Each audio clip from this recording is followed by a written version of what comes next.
ਸਤਿ ਸ਼੍ਰੀ ਅਕਾਲ ਜੀ। ਅੱਜ ਅਸੀਂ ਪਹੁੰਚੇ ਸੀ ਜ਼ਿਲ੍ਹਾ ਸੰਗਰੂਰ ਦੇ ਪਿੰਡ ਅਲੀਪੁਰ ਖਾਲਸਾ ਦੇ ਵਿੱਚ, ਜਿੱਥੇ ਕਿ ਮੱਧ ਪ੍ਰਦੇਸ਼ ਤੋਂ ਤਾਰਾ ਚੰਦ ਬੇਲਚੀ ਜੀ ਆਏ ਹੋਏ ਆ ਅਤੇ ਉਹਨਾਂ ਨੇ ਜੈਵਿਕ ਖੇਤੀ ਬਾਰੇ, ਆਰਗੈਨਿਕ ਖੇਤੀ ਬਾਰੇ ਜਾਣਕਾਰੀ ਦੇਣੀ ਹੈ। ਅਤੇ ਆਪਾਂ ਇੱਥੇ ਪਹੁੰਚੇ ਸੀਗੇ ਅਤੇ ਤੁਹਾਨੂੰ ਵੀ ਨਾਲ ਦੀ ਨਾਲ ਥੋੜ੍ਹਾ ਬਹੁਤਾ ਦਿਖਾਉਂਦੇ ਹਾਂ। ਤੁਸੀਂ ਵੀ ਦੇਖ ਕੇ ਇਸ ਜਾਣਕਾਰੀ ਦਾ ਫਾਇਦਾ ਲੈ ਸਕਦੇ। ਆਪਣੇ ਕਿਸਾਨ ਵੀ ਜਿਹੜੇ ਆ ਬਹੁਤ ਇਹਨਾਂ ਨਾਲ ਜੁੜ ਕੇ ਅਤੇ ਵੀਡੀਓ ਦੇਖ ਕੇ ਇਹ ਸਮਝ ਸਕਦੇ ਹੈਗੇ, ਖੇਤੀ ਦੇ ਬਾਰੇ ਫਾਇਦਾ ਲੈ ਸਕਦੇ ਆ। आओ जी, आप अंदर चल के सारा कुछ देख रहे हैं। और इस करके सरकार इतनी तो आपसे परिचित जो है हो ही गई। हम दोनों जो है भारत रत्न नानाजी देशमुख की संस्था चित्रकूट में 2005 में, ये तब इंग्लिश की लेक्चरर थी, हम दोनों नौकरी छोड़ करके वहां जो है समग्र ग्राम विकास का काम करने रहे। 3 साल रहे वहां।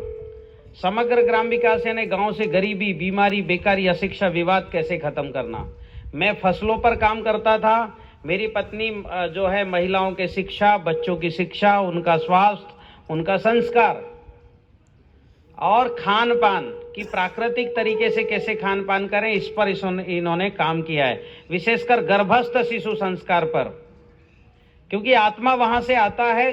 निर्माण तो गर्भ में ही होता है, बच्चे का सारा निर्माण। तो बहुत अच्छा काम इसका भी है। तो आज हम चर्चा करेंगे कुदरती खेती, प्राकृतिक खेती पर। मुझे बताइए कि हिंदी सब लोगों को समझ में आ रही है? कोई ऐसी भाषा महिलाओं को समझ, ऐसी कोई भाषा जिसका आपको लगता है ट्रांसलेट करना है, हाथ उठाकर बता दे। मैं जो भी बोलूंगा तो बता दीजिएगा कि कोई जो है ऐसी चीज है जो समझ में नहीं आ रही है, तो उस पर हम फिर से चर्चा कर लेंगे, फिर से बता देंगे। हमने जो है वो सब जो है वो सब दुख भी सहे हैं, जो ये सब चीजों को मैं आपको मक्खन निकाल के दे रहा हूं। हम लोगों ने लाखों लाख खर्च किए, तब जाके ये सब जो है हमारे पास फार्मूले आए हैं। हमने कृषि के 150 से ज्यादा फार्मूले बनाए हैं, और ये फार्मूले यूरिया, डीएपी से ज्यादा पावरफुल काम करते हैं। जिन लोगों ने टीसीबीटी किया होगा, एक आध किसी ने फार्मूला किया तो मुझे बताओ। कोई भी एक फार्मूला, हाथ उठाओ, कितने लोगों ने टीसीबीटी किया है? एक आध फार्मूला बताइए क्या कुछ रिजल्ट आया। तो चलिए मैं ही इस पर हम चर्चा करते हैं। तो अभी मैं जो आपको बताने वाला हूं, ये फार्मूले ना केवल खेती को ठीक करेंगे, सेम यही फार्मूला आपके स्वास्थ्य को भी ठीक करेंगे। यही ऊर्जा जल खेती को जो है शुद्ध करेगा। यही ऊर्जा जल आप पिएंगे तो आपका शरीर शुद्ध होगा। जैव रसायन खेती में डालेंगे तो डीएपी जैसा पौधा बढ़ेगा। डालेंगे 7 दिन में पौधा ये गेहूं का बढ़ जाएगा, 2 इंच बढ़ जाएगा। 7 दिन में आपकी लौकी, गिलकी, ककड़ी, करेला इतनी लंबी हो जाएगी।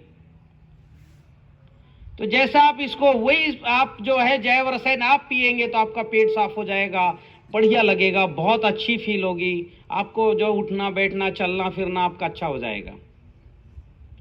तो यही फार्मूला स्वास्थ्य को भी, क्योंकि पौधा और हम दोनों एक ही हैं, अलग नहीं है। पौधे को भी वही माइक्रोन्यूट्रिएंट चाहिए, जिंक, आयरन, कैल्शियम, मैग्नीशियम। हमको भी वही चाहिए, जिंक, आयरन, कैल्शियम, मैग्नीशियम। पौधे को भी एंजाइम्स चाहिए, हमें भी एंजाइम्स चाहिए। पौधे को भी प्रोटीन, कार्बोहाइड्रेट, पौधे को भी ग्लूकोज चाहिए, हमको भी ग्लूकोज चाहिए। अंतर कुछ नहीं है। तो जो मैं बताने वाला हूं आपके दोनों के जो है, दोनों का जो है मानव का स्वास्थ्य और खेती का स्वास्थ्य भी ठीक करेगा। पर अभी मैं केवल फार्मूले नहीं बताऊंगा, थोड़ा सा हम 15-20 मिनट चर्चा करते हैं कुछ सिद्धांतों पर। हालांकि आप सब लोग धूप में बैठे हैं और कोई दिक्कत तो नहीं उससे, और नहीं तो जो है जो छांव में बैठ सकते बिल्कुल कुर्सी लगा के ऐसे बैठ जाए। मेरे कार्यक्रम में अनुशासन की जरूरत नहीं है। मेरे कार्यक्रम में केवल हमको हमारी प्रज्ञा, हमारी बुद्धि को मेरे से बस अटैच रखना है। बाकी जैसे बैठिए आप, कोई दिक्कत नहीं। तो मैं अपना विषय जो है शुरू करता हूं। तो किसान भाइयों,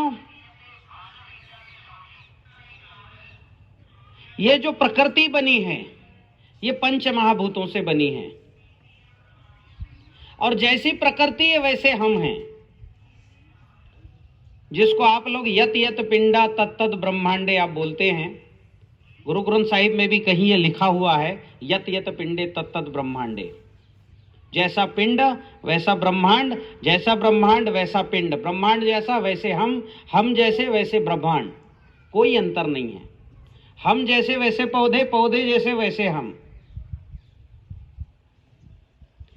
तो ये जो प्रकृति है ये पंच महाभूतों से बनी है। इस प्रकृति में जो ये प्रकृति दिखाई दे रही है केवल 4% है। जो दिखाई दे रही है कितना प्रतिशत है? 4। जो नहीं दिखाई दे रही है वो 96% है। और जो नहीं दिखाई दे रही है उसी से हम चल रहे हैं।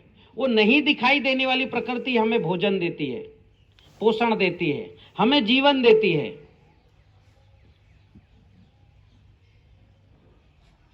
एक ग्राम मिट्टी में 2 करोड़ जीवाणु रहते हैं। कितने करोड़? 2 करोड़। और इसको जो है गिनने के लिए आधुनिक विज्ञान ने CFU एक अलग जो है गिनने की इकाई बनाई। जैसे हम पानी को नापते हैं ml में और जो है वजन को नापते हैं मिलीग्राम में, वैसे जीवाणुओं को नापने के लिए CFU कॉलोनी फार्मिंग यूनिट एक नई इकाई बनाई। और 1 ग्राम मिट्टी में 2 × 10⁻9 इस संख्या में बैक्टीरिया और जो है फंगस और वायरस रहते हैं 1 ग्राम मिट्टी में। अब 2 करोड़, मेरे ख्याल से पंजाब की जनसंख्या कितनी है? 3 करोड़। 3 करोड़। ये 3 करोड़ बैक्टीरिया भी 1 ग्राम में रहते, 2 से 3 करोड़ मात्र 1 ग्राम में। एक तरफ पंजाब की जनसंख्या, एक तरफ 1 ग्राम मिट्टी की जनसंख्या। पर वो दिखाई देते हैं क्या? और नहीं दिखाई देते तो हम उनके लिए नियम कानून बना सकते हैं क्या? ऐसे नहीं करो इससे मर जाते हैं, ऐसे करो इससे बढ़ते हैं। तो चूंकि दिखाई नहीं देते इसलिए उनको बढ़ाने घटाने का हम कोई नियम बना नहीं सकते, ना हमारे संज्ञान में। वो कब मर गए हमें पता ही नहीं लगा, वो जी रहे हैं हमें पता नहीं लग रहा है। 3 करोड़ जो है कॉलोनी से ज्यादा भी जीवाणु अब मिलने लगे आज के विज्ञान को। इतने सूक्ष्म जीव हमारे 1-1 ग्राम मिट्टी में हैं, हमारे खेत के, हमारे मेड़ के, हमारे घर के आसपास। मैं जो बात बोल रहा हूं अभी केवल आप नहीं सुन रहे, इस मिट्टी के 1-1 जीवाणु सुन रहे हैं। और वो आपसे ज्यादा खुश हो रहे हैं। उनको ऐसा लग रहा है कि चलो हमारी बात करने कोई बंदा आया तो है।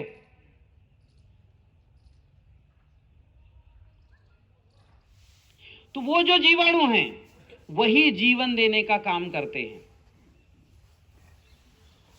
वो जो सूक्ष्म जीव हैं, और जीवाणुओं से आगे की भी दुनिया है।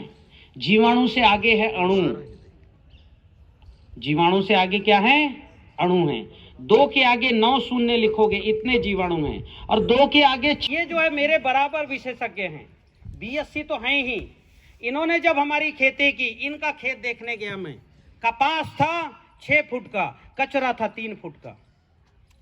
कुछ असर नहीं है कचरे ने, और कपास बम्फर हुआ, चना बम्फर हुआ इस बंदे को। इस साल इसने अपनी शादी टाल दी और मेरे से कहते गुरुजी अभी मैं जो है 1 साल जरा इसका प्रचार कर लो फिर शादी करूंगा। है कि नहीं है? हाँ। तो अभी ये जो है ये पंकज जी, इनका नाम और पता नंबर लिखे, और पंकज जी अपने अनुभव बताइए कम समय में। पहले नाम नंबर। मेरा नाम पंकज मंडा है जी, पिंड सरदारपुरा, जिला फाजिलका, तहसील अबोहर। नंबर है जी 99 148 067 01। दोबारा बोल दो। 99 148 067 01। मेरे आपदी 22 किੱਲੇ खेती है जी, 10 किੱਲੇ ठेके भी लेने, सारी अपने नैचुरली की हुई है, कैमिकल फ्री है। ਤੇ ਸਾਰੀਆਂ ਫਸਲਾਂ ਹੀ ਕਰਦਾ ਬਾਈ ਜੀ। ਮੈਂ ਸਬਜ਼ੀ ਵੀ ਕਰਦਾ, ਹਰੇ ਚਾਰੇ ਦੀ ਵੀ ਕਰਦਾ, ਤੇ ਹੁਣ ਜਿਵੇਂ ਸਰੋਂ ਹੈਗੀ ਹੈ, ਛੋਲੇ ਹੈ, ਕਣਕ ਹੈ, ਇਕੱਲਾ ਇੱਕ ਧਾਨ ਨਹੀਂ ਕਰਦਾ ਜੀ, ਹੋਰ ਆਪਣੇ ਸੀਜ਼ਨ ਦੀ ਜੋ ਵੀ ਫਸਲ ਹੁੰਦੀ ਹੈ ਕਰਦਾ। ਸਬਜ਼ੀਆਂ 'ਚ ਵੀ ਸਾਰੀ ਕਰਦਾ। ਸਬਜ਼ੀਆਂ ਦੇ ਵਿੱਚ ਮੈਂ ਮਗਰਲੇ ਸਾਲ ਹੀ ਤਰਬੂਜ ਲਾਇਆ ਸੀਗਾ, 6 ਕਨਾਲ ਦੇ ਵਿੱਚ ਹੀ 208 ਕੁਇੰਟਲ ਨਿਕਲਿਆ ਸੀ। ਤੇ ਨਰਮਾ ਮਗਰਲੇ ਕਿਹੜੇ ਸਾਡੇ ਏਰੀਏ ਦੇ ਵਿੱਚ ਕੈਮੀਕਲ ਵਾਲਾ 2 ਕੁਇੰਟਲ ਤੋਂ ਉੱਤੇ ਹੋਇਆ ਹੀ ਨਹੀਂ ਜੀ, 2 ਹੀ ਨਹੀਂ ਹੋਇਆ ਕਿਸੇ ਦੇ, ਤੇ ਆਪਣੇ 9.5 ਕੁਇੰਟਲ ਹੋਇਆ ਜੀ। ਤੇ ਪਾਣੀ ਵੀ ਉਹਦੇ ਵਿੱਚ ਅੱਧੇ ਨਰਮੇ 'ਚ ਤਾਂ 1 ਹੀ ਲਾਇਆ ਸੀ, ਬਾਕੀ ਦੇ ਵਿੱਚ ਕਿਤੇ ਕਿਤੇ ਹੀ 2 ਲੱਗਿਆ। ਉਹ ਵੀ ਸਮੱਸਿਆ ਨਹੀਂ ਰਹੀ, ਕਿਉਂ ਕੁਛ ਤਾਂ 4 ਸਾਲ ਹੋ ਗਏ ਜੀ ਜੈਵਿਕ ਕਰਦੇ, ਕਾਰਬਨ ਵੀ ਥੋੜਾ ਠੀਕ ਹੋ ਗਿਆ। ਬਾਕੀ ਜਦੋਂ ਤੋਂ 2.5 ਸਾਲ ਤੋਂ ਗੁਰੂ ਜੀ ਦੀ ਟੈਕਨੀਕ ਨੂੰ ਅਪਣਾਉਣਾ ਸ਼ੁਰੂ ਕੀਤਾ, ਜੈਵ ਰਸਾਇਣ ਤੇ ਆ ਸ਼ੁਰੂ ਕੀਤੇ, ਉਸ ਤੋਂ ਬਾਅਦ ਬਿਮਾਰੀ ਆਉਣਾ ਹੀ ਹਟ ਗਈ ਜੀ। ਕੋਈ ਕੀੜਾ ਨਹੀਂ ਵੇਖਿਆ। ਐਤਕੀ ਮੇਰੇ ਆਪ ਜਦੋਂ ਲੋਕਾਂ ਨੇ ਆ ਕੇ ਨਰਮੇ 'ਚ ਵੇਖਿਆ ਸੀ ਨਾ, ਕੋਈ ਜ਼ਹਿਰ ਨਹੀਂ ਅਸਰ ਕਰਦਾ ਸੀ ਲੋਕਾਂ ਦੇ, ਤੇ ਆਪਣੇ ਨਰਮੇ ਦੇ ਵਿੱਚ ਹਿਲਾ ਕੇ ਵੀ ਮੱਛਰ ਨਹੀਂ ਲੱਭਦਾ ਸੀ। ਉਸ ਤੋਂ ਬਾਅਦ ਏਰੀਏ 'ਚ ਹੀ ਬਹੁਤ ਲੋਕਾਂ ਨੇ ਅਪਣਾਇਆ ਹੈ। ਹੁਣ ਸਾਡੇ ਏਰੀਆ ਦੇ ਵਿੱਚ ਕਿੰਨੂ ਦੇ ਬਾਗ ਹੈ ਜੀ, ਖਤਮ ਹੀ ਹੋਣ ਲੱਗੇ ਲਗਭਗ, ਲੋਕਾਂ ਨੇ ਬਹੁਤ ਜ਼ਿਆਦਾ ਪੱਟੇ ਵੀ ਹੈ। ਐਤਕੀ ਹੀ ਘੱਟੋ ਘੱਟ 15 ਕਿਸਾਨ ਇਹੋ ਜਿਹੇ ਜਿਨ੍ਹਾਂ ਨੇ ਆ ਅਪਣਾ ਕੇ ਉਹਨਾਂ ਦੇ ਬਾਗ ਜਮਾਂ ਅੱਜ 1 ਨੰਬਰ ਤੇ ਹੋ ਗਏ, ਜਿਹੜੇ ਕੈਮੀਕਲ ਵਾਲਿਆਂ ਨਾਲੋਂ ਵੀ ਬਹੁਤ ਚੰਗੇ ਹੈਗੇ। ਤੇ ਜਿਨ੍ਹਾਂ ਨੇ ਮਗਰਲੇ ਸਾਲ ਅਪਣਾਈ ਸੀ ਉਹਨਾਂ ਦੇ ਤਾਂ ਐਤਕੀ ਫਲ ਵੀ ਬਹੁਤ ਵਧੀਆ, ਉਹ ਵੀ ਦਿੱਕਤ ਉਹਨਾਂ ਦੀ ਨਹੀਂ ਹੋਈ। ਨਾ ਕੋਈ ਟੈਂਪਰੇਚਰ ਦਿੱਕਤ ਕਰ ਰਿਹਾ, ਨਾ ਕੁਛ ਹੋਰ, ਕਿਉਂ ਆਪਾਂ ਜ਼ਮੀਨ ਨੂੰ ਸਵਸਥ ਕਰ ਲਈ, ਉਹਦੇ ਵਿੱਚ ਜੀਵਾਣੂ ਪੂਰੇ ਹੋ ਗਏ, ਕਾਰਬਨ ਵੀ ਵਧਾ ਰਹੇ ਆ। ਹੁਣ ਮੈਂ ਆਪਦੀ ਜ਼ਮੀਨ ਨੂੰ ਵੀ ਬਿਨਾਂ ਵਾਈ ਤੇ ਲੈ ਗਿਆ। ਹੁਣ ਜਿਹੜੀ ਕਣਕ ਹੈ ਵੱਧ ਤੋਂ ਵੱਧ 7 ਕਿਲੋ ਬੀਜ ਨਾਲ ਬੀਜੀ ਹੈ, 3 ਕਿਲੋ ਨਾਲ ਵੀ ਬੀਜੀ ਹੋਈ ਹੈ ਜੀ। ਸਰੋਂ ਤਾਂ 20 ਗ੍ਰਾਮ ਤੋਂ ਉੱਤੇ ਨਹੀਂ ਲਾਉਂਦੇ, ਤੇ ਨਰਮਾ ਹੈਗਾ ਉਹ ਵੀ ਆਪਾਂ 4 ਫੁੱਟ ਤੋਂ ਨੇੜੇ ਕੋਈ ਬੂਟਾ ਹੀ ਨਹੀਂ ਲਾਉਂਦੇ। ਬਾਕੀ ਜਿਹੜਾ ਹੈਗਾ, ਨਾ ਤਾਂ ਹੁਣ ਪਾਣੀ ਦੀ ਦਿੱਕਤ ਜ਼ਿਆਦਾ ਆਉਂਦੀ ਹੈ ਵੀ ਆਪਾਂ ਨੂੰ ਪਾਣੀ ਪਿੱਛੇ ਕੁਛ ਕਰਨ ਦੀ ਲੋੜ ਹੈ, ਭੱਜਣ ਦੀ ਲੋੜ ਹੈ। ਮੀਂਹ ਨਾਲ ਵੀ ਸਰ ਜਾਂਦਾ ਹੈ ਜੀ, ਜੇ ਨਹਿਰ ਦੀ ਵਾਰੀ ਆ ਗਈ ਉਹ ਲਾ ਦਾਂਗੇ, ਉਹਦੇ ਨਾਲ ਵੀ ਸਰ ਜੂਗਾ। ਤੇ ਇਹੋ ਜਿਹਾ ਹੋ ਗਿਆ ਮਗਰਲੇ ਗੇੜੇ ਕਣਕ ਵੀ ਸਾਡੇ ਏਰੀਏ ਦੇ ਵਿੱਚ ਕੈਮੀਕਲ ਵਾਲੀ 30 ਮਣ ਤੋਂ ਉੱਤੇ ਹੋਈ ਨਹੀਂ ਜੀ, ਇੱਕਦਮ ਚਿੱਟੀ ਹੋ ਗਈ ਜਦੋਂ ਗਰਮੀ ਵਧੀ ਸੀ ਨਾ। ਤੇ ਆਪਣੇ ਮਗਰਲੇ ਗੇੜੇ ਸਿੱਧੇ ਬਿਨਾਂ ਬੈੱਡ ਤੋਂ ਆਮ ਹੀ ਬਿਜਾਈ ਸੀਗੀ, ਤੇ ਉਹ ਵੀ ਆਪਣੇ 56 ਮਣ ਹੋਈ ਸੀ ਜੀ।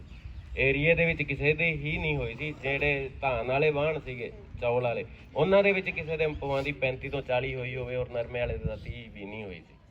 ਕੋਈ ਵੀ ਫਸਲ ਦਾ ਇਹੋ ਜਿਹਾ ਨਹੀਂ ਵੀ ਉਤਪਾਦਨ ਵਧੀਆ ਹੈ ਨਹੀਂਗਾ, ਕੈਮੀਕਲ ਨਾਲੋਂ ਤਾਂ ਲੱਖ ਹੱਥ ਚੰਗਾ ਹੈ ਜੀ। ਦੂਜਾ ਸਭ ਤੋਂ ਵਧੀਆ ਬਈ ਕੋਈ ਕੀੜਾ ਨਹੀਂ। ਫਿਰ ਆਪਾਂ ਜੇ ਖੁਰਾਕ ਪਾ ਕੇ ਸਾਰਾ ਕੁਝ ਧਰਤੀ ਨੂੰ ਸਹੀ ਕਰਕੇ ਕਰ ਰਹੇ ਹਾਂ, ਆਪਣੇ ਖੁਰਾਕ ਦੇ ਵਿੱਚ ਵੀ ਚੰਗੇ ਨਿਊਟ੍ਰੀਸ਼ਨ ਹੋਊਗਾ। ਆਪਣੇ ਖੁਰਾਕ ਇਕੱਲਾ ਢਿੱਡ ਭਰਨ ਨੂੰ ਨਹੀਂ, ਆਪਣਾ ਪੋਸ਼ਣ ਕਰਨ ਨੂੰ ਹੋਊਗੀ, ਤੇ ਨਾਲ ਆਪਾਂ ਰੋਗ ਤੋਂ ਵੀ ਬਚ ਜਾਵਾਂਗੇ। ਮੇਨ ਆਪਣੇ ਪੰਜਾਬ ਦੇ ਵਿੱਚ ਅੱਜ ਦਿੱਕਤ ਹੀ ਸਭ ਤੋਂ ਵੱਡੀ ਇਹ ਜੀ, ਆਪਾਂ ਜ਼ਹਿਰ ਕਰਕੇ ਆਪਣੀ ਜ਼ਮੀਨ ਖਤਮ ਕਰ ਲਈ, ਤੇ ਉਹਦੇ ਕਰਕੇ ਸਾਰਾ ਕੁਝ ਆਪਣਾ ਮੰਨ ਲਓ ਖਤਮ ਹੋਈ ਆਉਂਦਾ ਜੀ, ਪਾਣੀ ਤੇ ਸਭ ਕੁਝ। ਜੇ ਆਪਾਂ ਆਪਣੇ ਇਸ ਤਕਨੀਕ ਨਾਲ ਕਰਾਂਗੇ, ਜੇ ਤੁਸੀਂ ਕੁਝ ਇੱਕ ਫਾਰਮੂਲਾ ਹੀ ਕਰਕੇ ਵੇਖਿਓ ਜਿਹੜੇ ਘਰੋਂ ਹੀ ਤਿਆਰ ਹੋਣੇ ਆ, ਉਹਦੇ ਨਾਲ ਹੀ ਤੁਹਾਨੂੰ ਸਮਝ ਆ ਜਾਊਗਾ ਵੀ ਆਪਾਂ ਕਿੰਨਾ ਝਾੜ ਲੈ ਸਕਦੇ ਹਾਂ। ਜੈਵਿਕ ਖੇਤੀ ਵਿੱਚ ਵੀ ਆਪਾਂ ਕੈਮੀਕਲ ਨਾਲੋਂ 1.5 ਗੁਣਾ ਝਾੜ ਪਹਿਲੇ ਗੇੜੇ ਲੈ ਲਓਗੇ ਤੁਸੀਂ। ਤੇ ਜੇ ਆਪਣੀ ਜ਼ਮੀਨ ਆਪਾਂ ਪੂਰਾ ਪ੍ਰੋਪਰ ਕੰਮ ਕਰਕੇ ਸੁਧਾਰ ਲਈ, ਫਿਰ ਤਾਂ ਆਪਾਂ ਕੋਈ ਅੰਦਾਜ਼ਾ ਹੀ ਨਹੀਂ ਜੀ, ਉਹਨਾਂ ਵੀ ਹੋ ਸਕਦਾ ਵੀ ਆਪਾਂ ਕਿਸੇ ਨੂੰ ਦੱਸਾਂਗੇ ਉਹ ਚੀਜ਼ਾਂ ਗੱਪ ਲੱਗਣਗੀਆਂ। ਉਹ ਚੀਜ਼ਾਂ ਜਦੋਂ ਖੇਤ 'ਚ ਵੇਖੋਗੇ ਉਦੋਂ ਹੀ ਤੁਹਾਨੂੰ ਸਮਝ ਆਊਗੀ ਜੀ। ਤੇ ਬਾਕੀ ਮੈਂ ਤਾਂ ਆਹੀ ਆਖੂੰਗਾ, ਇਸੇ ਵਾਸਤੇ ਮੈਂ ਜੋ ਗੁਰੂ ਜੀ ਨੂੰ ਪਹਿਲਾਂ ਬੁਲਾਇਆ ਸੀ, ਅੱਜ ਹੁਣ ਵੀ ਬੁਲਾਇਆ। ਆਪਣੇ ਅਵਤਾਰ ਸਿੰਘ ਬਾਈ ਜੀ ਨੇ ਕਿਤੇ ਅੱਗੇ ਹੋਏ ਬਈ ਇਹਨਾਂ ਨੇ ਆਖਿਆ ਪ੍ਰੋਗਰਾਮ ਕਰਾਓ, ਤੇ ਮੈਂ ਧੰਨਵਾਦ ਕਰਦਾ ਉਹਨਾਂ ਦਾ ਕਿ ਆਪਣੇ ਆ ਤਕਨੀਕ ਜੋ ਲੋਕਾਂ ਵਿੱਚ ਪਹੁੰਚੇ, ਤੇ ਆਪਾਂ ਵੱਧ ਤੋਂ ਵੱਧ ਅਪਣਾਈਏ। ਜੋ ਚੀਜ਼ਾਂ ਘਰੇ ਬਣਾਉਣੀਆਂ ਬਸ ਉਹਨਾਂ ਕਰਕੇ ਹੀ ਕਰ ਲਓ, ਪਰ ਇਹਨੂੰ ਕਰੋ ਜ਼ਰੂਰ। ਉਹਦੇ ਨਾਲ ਹੀ ਆਪਾਂ ਬਹੁਤ ਵਧੀਆ ਪ੍ਰੋਡਕਸ਼ਨ ਲੈ ਲਾਂਗੇ। ਤੇ ਕੈਮੀਕਲ ਨਾਲੋਂ ਤਾਂ ਲੱਖ ਹੱਥ ਚੰਗੀ ਆ ਖੇਤੀ ਹੈ। ਆਪਾਂ ਕੈਮੀਕਲ ਤਾਂ ਇਹਦੇ ਬਰਾਬਰ ਕਿਤੇ ਵੀ ਨਹੀਂ ਆਉਣਾ, ਨਾ ਹੀ ਆਪਾਂ ਨੂੰ। ਜੇ ਇਹਦੇ ਨਾਲ ਕਰੋਗੇ ਆਪਣੇ ਝਾੜ ਵੀ ਪੂਰਾ ਹੋਊਗਾ। ਉਹ ਵੀ ਨਹੀਂ ਵੀ ਆਪਾਂ ਆਰਗੈਨਿਕ ਦੇ ਰੇਟ ਤੇ ਭੱਜੀਏ, ਉਹ ਵੀ ਕਰਨ ਦੀ ਲੋੜ ਨਹੀਂ। ਮੈਂ 4 ਸਾਲ ਤੋਂ ਜੈਵਿਕ ਕਰ ਰਿਹਾ, ਮੈਂ ਕੋਈ ਆਰਗੈਨਿਕ ਦੇ ਰੇਟ ਤੇ ਕੋਈ ਚੀਜ਼ ਨਹੀਂ ਵੇਚੀ ਜੀ ਅੱਜ ਤੱਕ। ਸਾਰਾ ਸਬਜ਼ੀਆਂ ਚਲੋ ਖੇਤੋਂ ਵਿਕ ਜਾਂਦੀਆਂ, ਉਹ ਵੀ ਆਪਾਂ ਦੁਕਾਨ ਵਾਲੇ ਰੇਟ ਤੇ ਦੇ ਦਿੰਦੇ ਆ। ਤੇ ਕਣਕ ਦਾ ਤਾਂ ਹਜੇ ਤੱਕ ਐਂ ਸਿਸਟਮ ਰੱਖਿਆ ਸੀ ਜੀ, ਮੈਂ ਪਿੰਡ ਦੇ ਵਿੱਚ ਕਹਿ ਦਿੰਦਾ ਸੀ ਵੀ ਤੁਸੀਂ ਬਦਲ ਕੇ ਲੈ ਜਾਓ, ਮੈਂ ਮੰਡੀ 'ਚ ਵੇਚ ਲੂੰਗਾ, ਕਿਉਂਕਿ ਆਪਣੇ ਝਾੜ ਨਹੀਂ ਘਟ ਰਿਹਾ ਸੀ। ਕਿਸੇ ਫਸਲ ਦਾ ਵੀ ਨਹੀਂ ਘਟਿਆ ਜੀ ਅੱਜ ਤੱਕ। ਤਾਂ ਕਰਕੇ ਮੈਂ ਤੁਹਾਡੇ ਸਾਰਿਆਂ ਨਾਲ ਬੇਨਤੀ ਕਰਦਾ ਵੀ ਇਹ ਜ਼ਹਿਰ ਨੂੰ ਛੱਡ ਕੇ ਤੇ ਆਪਣੇ ਇਸ ਤਕਨੀਕ ਨੂੰ ਅਪਣਾ ਕੇ ਤੇ ਆਪਣੀ ਜ਼ਮੀਨ ਪਾਣੀ ਸਾਰਾ ਕੁਝ ਬਚਾਈਏ। ਮੇਨ ਆਪਣਾ ਪੰਜਾਬ ਬਚਾਈਏ ਜੀ। ਜ਼ਹਿਰ ਦੇ ਕਰਕੇ ਆਪਣਾ ਸਾਰਾ ਕੁਝ ਹੀ ਖਤਮ ਹੋ ਗਿਆ ਪੰਜਾਬ ਦਾ। ਰਿਹਾ ਖਿਆ ਨਸ਼ੇ ਨੇ ਕਰਤਾ, ਲੀਡਰਾਂ ਨੇ ਕਰਤਾ। ਬਸ ਇਹਦੇ ਤੋਂ ਹਟ ਕੇ ਆਪਾਂ ਇੱਕ ਹੋ ਕੇ ਇਹਨੂੰ ਕਰ ਲਈਏ, ਇਸ ਤਕਨੀਕ ਨੂੰ ਅਪਣਾ ਲਈਏ। ਸਾਰਾ ਕੁਝ ਘਰੇ ਹੀ ਬਣਾਉਣਾ, ਸਾਰੀ ਫੈਕਟਰੀਆਂ ਘਰੇ ਹੀ ਲੱਗਣੀਆਂ, ਕਿਸੇ ਦੀ ਆਪਾਂ ਨੂੰ ਲੋੜ ਨਹੀਂ। ਆਪਾਂ ਕੋਈ ਰੇਟ ਤੇ ਵੇਚਾਂਗੇ ਤਾਂ ਵੀ ਆਪਣੇ ਪਿੰਡ 'ਚ ਵੇਚਾਂਗੇ, ਆਪਸ 'ਚ ਵੰਡਾਂਗੇ ਤਾਂ ਵੀ ਆਪਣਾ ਸਰ ਜੂਗਾ। ਆਪਾਂ ਨੂੰ ਲੋੜ ਨਹੀਂ ਪੈਸੇ ਪਿੱਛੇ ਵੀ ਭੱਜਣ ਦੀ ਜਾਂ ਕੋਈ ਵੀ। ਆਪਾਂ ਬਸ ਆਪਦੀ ਖੇਤੀ ਠੀਕ ਕਰ ਲਈਏ, ਆਪਣੇ ਪ੍ਰੋਡਕਸ਼ਨ ਇੰਨੀ ਹੋਊਗੀ ਆਪਾਂ ਨੂੰ ਕੋਈ ਨਹੀਂ ਹਰਾ ਸਕਦਾ। ਨਾ ਆਪਾਂ ਕਿਸੇ ਦੇ ਗੁਲਾਮ ਰਵਾਂਗੇ। ਅੱਜ ਗੁਲਾਮ ਤਾਂ ਅਸਲ ਅੱਜ ਹੈਗੇ ਆਪਾਂ, ਇੱਕ ਇੱਕ ਚੀਜ਼ ਨੂਣ ਸਾਰਾ ਕੁਝ ਆਪਾਂ ਮੁੱਲ ਹੀ ਲੈ ਰਹੇ ਹਾਂ, ਕੋਈ ਆਪਣੇ ਚਟਣੀ ਵੀ ਕਰਦੀ ਹੈ ਨਹੀਂ। ਤਾਂ ਕਰਕੇ ਤੁਸੀਂ ਜੈਵਿਕ ਕਰੋ ਤੇ ਇਸ ਤਕਨੀਕ ਨੂੰ ਅਪਣਾਓ। ਬਾਕੀ ਗੁਰੂ ਜੀ ਆਪਣੇ ਨਾਲ ਹੈਗੇ ਆ ਜੀ, ਜਦੋਂ ਵੀ ਬੁਲਾਵਾਂਗੇ ਆਪਣੇ ਕੋਲ ਆਉਣਗੇ। ਆਪਾਂ ਵੱਧ ਚੜ ਕੇ ਕਰੀਏ ਕੰਮ ਤੇ ਆਪਣੀ ਜ਼ਮੀਨ ਨੂੰ ਬਚਾ ਲਈਏ ਜੀ। ਆਪਣੇ ਸਾਰੇ ਆਪਣਾ ਜਿਹੜਾ ਹੈਗਾ ਆਸਾ ਪਾਸਾ ਆਪਣਾ ਭਾਈਚਾਰਾ ਸਾਰਾ ਕੁਝ ਬਚ ਜੂਗਾ ਜੀ। ਧੰਨਵਾਦ। नंबर बताओ। ਅਬੋਹਰ ਤੋਂ 15 ਕਿਲੋਮੀਟਰ ਹੈ ਜੀ, ਸਿੱਤੋ ਰੋਡ ਤੇ ਸਰਦਾਰਪੁਰਾ ਪਿੰਡ ਹੈ, ਜ਼ਿਲ੍ਹਾ ਫਾਜ਼ਿਲਕਾ ਪੈਂਦਾ ਹੈ ਜੀ, ਤਹਿਸੀਲ ਅਬੋਹਰ ਹੀ ਹੈ। ਨੰਬਰ ਦੁਬਾਰਾ ਲਿਖ ਲਓ ਜੀ, 99 148 067 01। ਬਾਕੀ ਤੁਸੀਂ ਮੈਨੂੰ ਕੋਈ ਵੀ ਮੈਸੇਜ ਕਰਕੇ ਤੁਹਾਨੂੰ ਖੇਤ ਦੇ ਵਿੱਚ ਦਿੱਕਤ ਲੱਗਦੀ ਹੈ ਪੁੱਛ ਸਕਦੇ ਹੋ। ਜੋ ਮੈਨੂੰ ਸਮਝ ਆਊਗਾ ਮੈਂ ਤੁਹਾਨੂੰ ਹਰ ਟਾਈਮ ਉਹਦਾ ਜਵਾਬ ਦਊਂਗਾ, ਦੱਸੂਗਾ ਜੀ ਇਸ ਤਕਨੀਕ ਬਾਰੇ ਵੀ। ਜੋ ਵੀ ਤੁਹਾਨੂੰ ਲੱਗੇ ਜਦੋਂ ਮਰਜ਼ੀ ਫੋਨ ਕਰ ਲਿਓ, ਜਦੋਂ ਮਰਜ਼ੀ ਮੈਸੇਜ ਕਰ ਲਿਓ। ਬਾਕੀ ਤੁਹਾਨੂੰ ਗਰੁੱਪ ਨਾਲ ਜੋੜ ਦਾਂਗੇ, ਤੁਹਾਡੇ ਨੰਬਰ ਡਾਇਰੀ 'ਚ ਅਸੀਂ ਲੈ ਰਹੇ, ਤੁਸੀਂ ਉੱਥੇ ਪੁੱਛ ਸਕਦੇ ਹੋ ਸਾਰਾ ਕੁਝ। ਧੰਨਵਾਦ।